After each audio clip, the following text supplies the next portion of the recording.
Hello everybody, this is Chelsea with Truth Against the Machine. I am out here at the Wolves Den in Flint.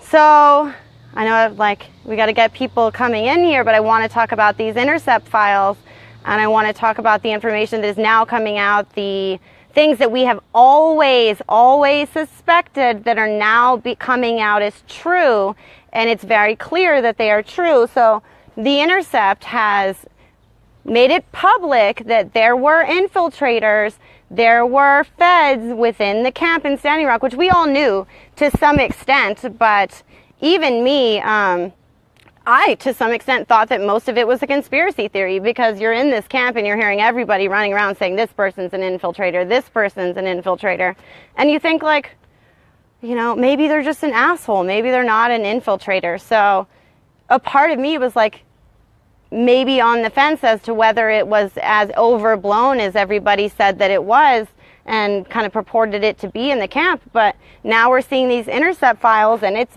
very clearly obvious that all of that shit was happening. If you've listened to some of what's coming out and read some of what's coming out, they knew everything. They knew every caravan that was coming out. They knew every action that we were doing. They knew what we were looking into.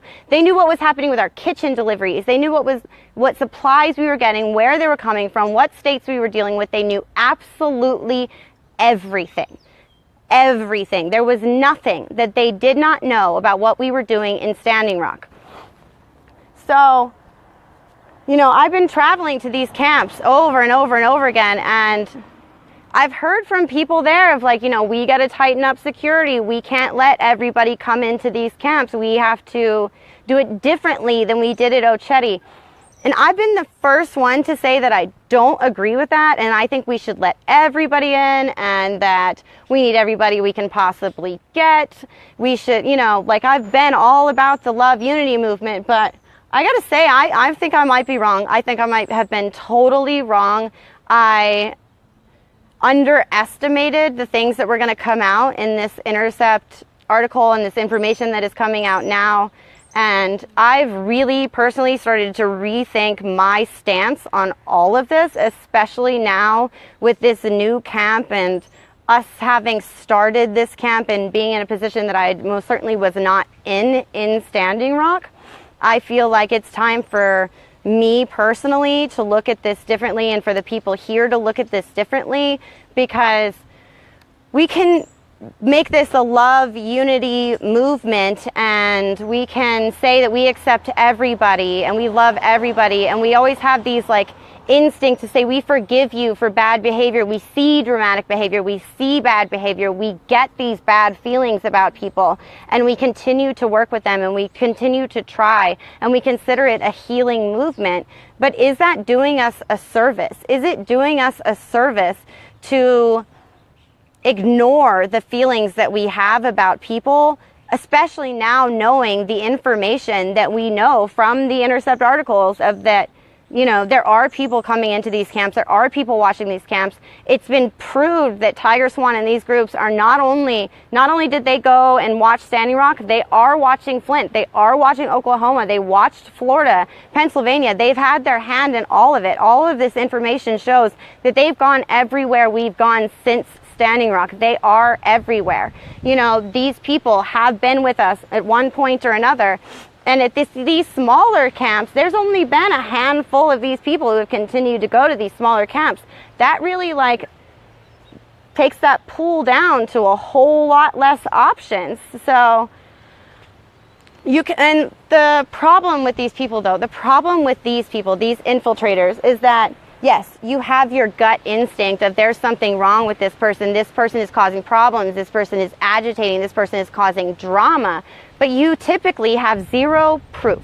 You have zero proof except for that feeling, and except for the small, inconsequential issues that they're causing. So you tell yourself of maybe they're not an infiltrator, maybe they just have personal problems and that's not what's happening, so you ignore that. So where do we draw the line of keeping our camp safe and keeping the people in our camp safe, and excluding people who haven't necessarily done anything to actually deserve being kicked out of a camp.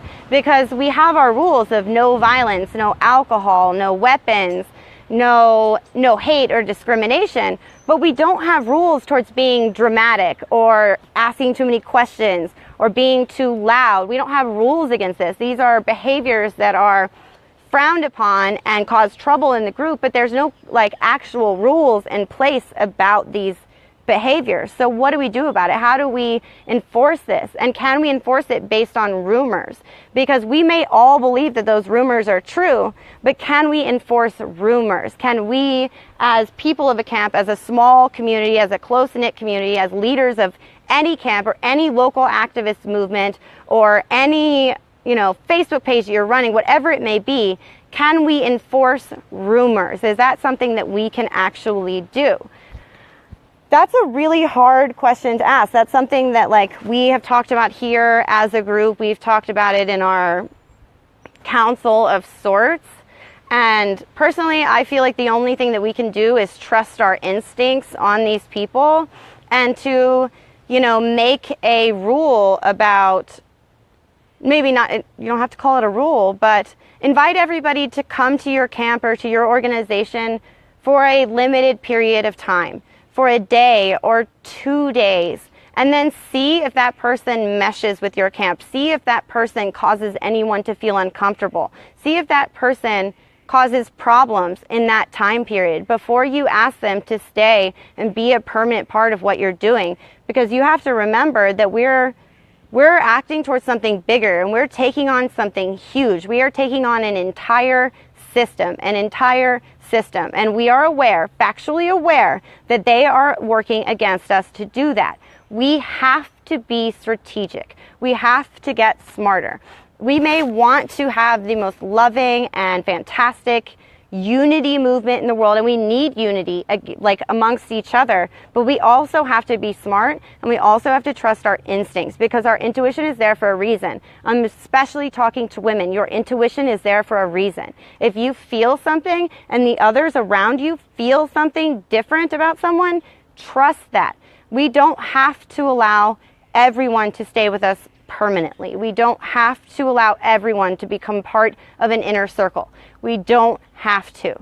We have to be careful about who we're bringing in and who is going to benefit the movement, who is going to benefit the work that we are doing right now, who is going to work with us, who is going to put in the effort, and who is just going to bring us down and cause drama and cause problems, whatever those dramatic problems may be. If they are causing enough problems that it's causing division in your camp and it's causing your camp to become weak, those people need to go. Those people need to get out. Those people can't stay there. But it's up to the group as a whole to decide whether or not they trust a person. We can't base it on one person's opinion or a person out here on the internet's opinion or this, that, or the other. We have to base it on a group consensus of what do we feel, and we have to have solidarity and open communication with each other about what is going on and who we trust and how we all feel, because we can't take it upon ourselves to kick one person out because we don't like them. We can't get factions started because we don't like one person. We can't take an entire camp down because we don't like one person due to personal issues. But we have to know the difference between personal issues and agitating and causing problems and bringing the movement down. So that's when it comes down to your instincts and your intuition and what do you feel is the best thing. But another thing is that a lot of this comes down to ego. We can't let ego run this conversation any more than we can let the feds run this fucking conversation. Because this conversation comes down to a group collective, and we all have to be on the same page. And it's not just coming from the feds or from the government. It's coming from the inside, it's coming from the outside, it's coming from every single direction. And we have to stand against that. And that's where the solidarity comes in. That's where we have to decide how we're going to do things differently. So that being said, I'm going to parlay into something slightly different. I want to say to everybody who is a part of this movement, whether you are someone who does live streams, but especially those who are doing live streams and who are a public face of this movement, who are leaders of this movement, or whether you're just a member of a camp, tell people about yourself. Tell people what your past is. If we know that the next round of this is people posting mugshots about each other and trying to bring each other down over past indiscretions and trying to discredit a movement over things you've done in the past, it's on you to be honest with the people out there. And I don't just mean letting your inner circle know, because I'll be the first one to say, everyone around here, everyone at this camp, everyone that I've camped with in the past, all of my friends know exactly who I am. They know exactly who I am, where I come from. But I don't display that in my live streams. I don't talk about my personal background in my live streams. And maybe that's something that we need to start doing. That's something that we all need to start doing. We need to start telling people what our real names are. I mean, maybe you don't have to do that, but let people know where you come from, who you are, and don't hide that, because you know, it makes a difference. It does make a difference whether you're hiding who you are or whether you're being honest about it. And she says, mugshots are valid when the crimes pertain to camp safety. I agree. I 100% agree. If you have a crime that says that you beat up women, or you have hurt people recently, or you did something 3 weeks ago or 6 months ago, those are all very, very valid concerns. But this is America. We live in a country where mass incarceration is incredibly profitable, and the majority of people from poor neighborhoods have criminal convictions. We have things called a school-to-prison pipeline. You can't blame everybody who has a criminal record and call them a bad person. You have to judge them on what they are doing now. There are plenty of people in this world who have criminal records who are doing incredibly good things. Incredibly good things. So we can't just discredit everybody for having a mugshot from the past. I have a bunch of mugshots. I rode the school to prison pipeline like it was a fucking Lamborghini. The first time I was arrested, I was 12 years old. So I'll be the first person to set an example. I think that everybody out here should tell people who they are. I'll tell you who I am. I was born in Oklahoma. I was kidnapped, whatever you want to say, from my parents at the age of 3. Since then, I lived in several different homes, mostly my grandparents, until my grandfather shot himself in the head in our driveway when I was 15. The first time I went to jail, I was 12 years old. I probably spent as much time in juvie as I spent in high school. I continued to do that system of jumping through institutions and jails and different homes and different places that they put me in, and different institutions that they said I had to be in, until I was about 23 years old. That was 10 years of my life. And you know, you can blame a 12-year-old girl for getting arrested for having alcohol at school, or you can ask the question of what is wrong with a system that makes a 12-year-old girl feel like she is so alone that she has to drink. Maybe you could ask that question. We live in a country where we put people in prison for profit, especially people who come from poor neighborhoods and have no guardianship and no guidance. People who come from foster care systems, people who come from not having homes. I have lived in 1,000 different homes, and I have done what I needed to get by, and I spent many years thinking that I was the problem, until I realized that I lived in a system that did this to millions upon millions of people. So I was very lucky that I was able to extract myself from that life. And if you talk to people who knew me when I was 15 years old or 14 years old or even 18 years old, they see me and they think, God, I thought you died. I thought you would have been dead by now. That is what they all tell me. I thought you would have been dead by now. But if you talk to the friends that I have now and the friends that I've had in the last 5, 7, 8, 9, 10 years, they can't believe the story that I just told you. They can't believe the story I just told you, because that is not how I conduct myself anymore.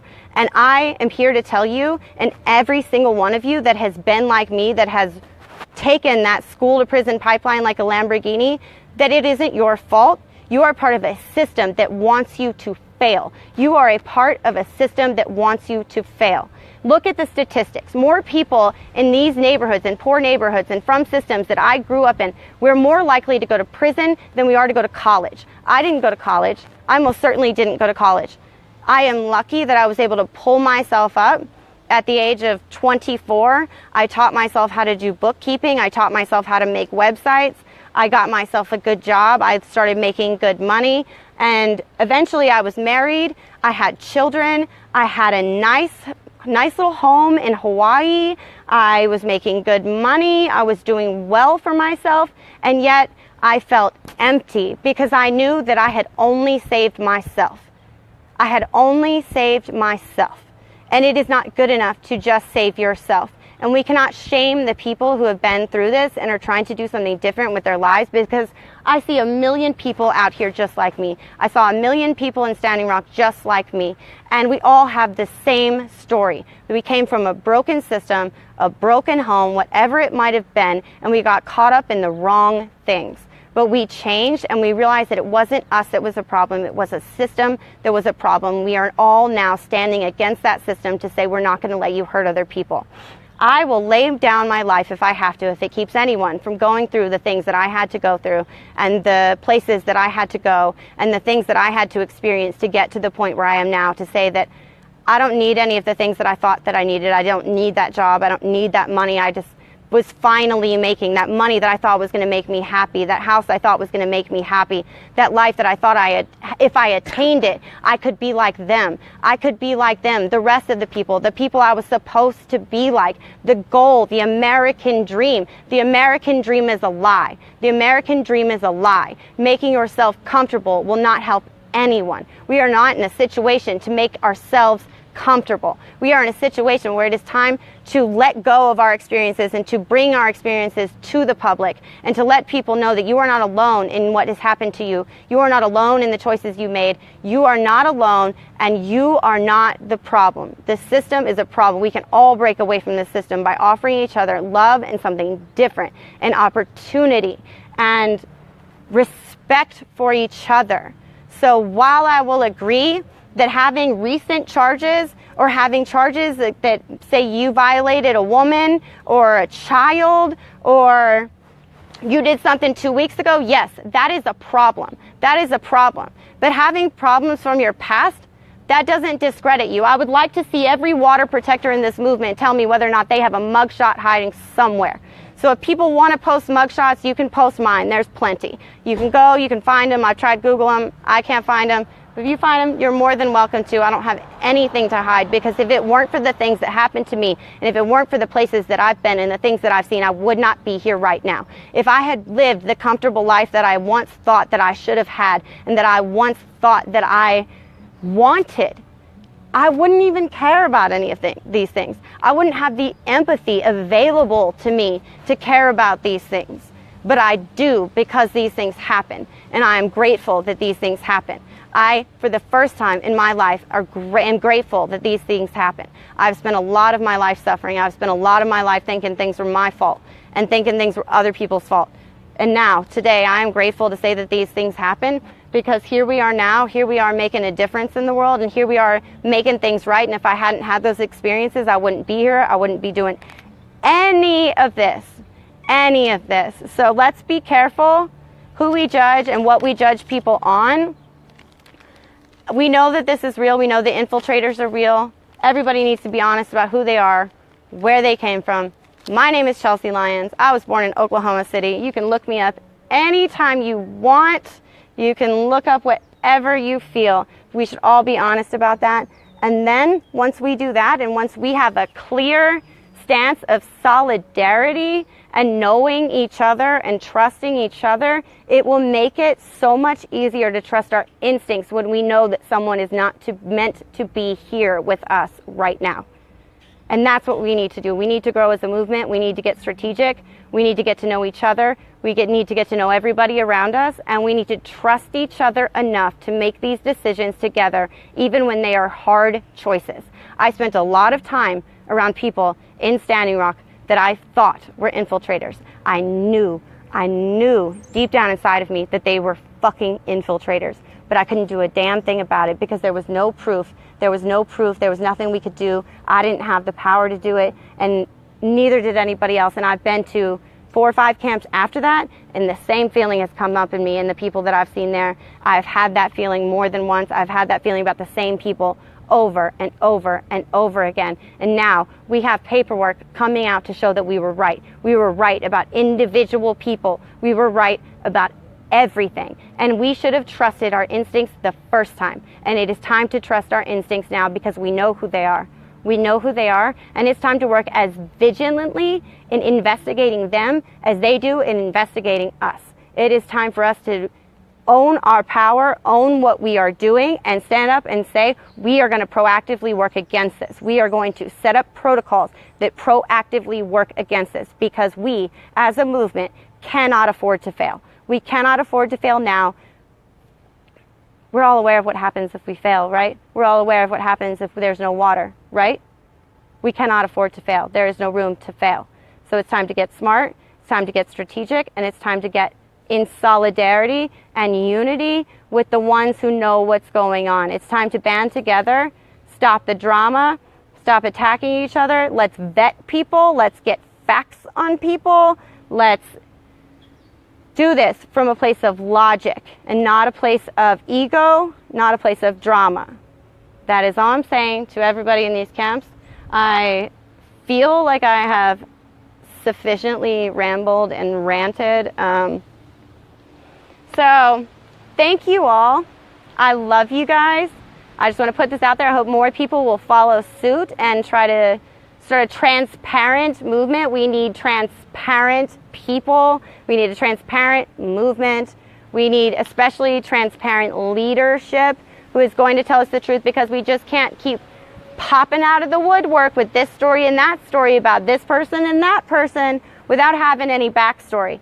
So it's not enough to tell the people around you, the 12 people who know the inside story about you. It's time to start telling the world about you, because they're going to come after us, especially if you're a good one. Especially if you are a good one in these camps. If you are a leader in this camp, if your heart is in the right place, they're going to come after you the hardest. They're going to release every bit of information they can get about you. Beat them to the punch. You have nothing to hide. If you have something to hide, you shouldn't be here. You shouldn't be here. I have nothing to hide. I love you guys, and I will be back tomorrow. Mini Wachoni.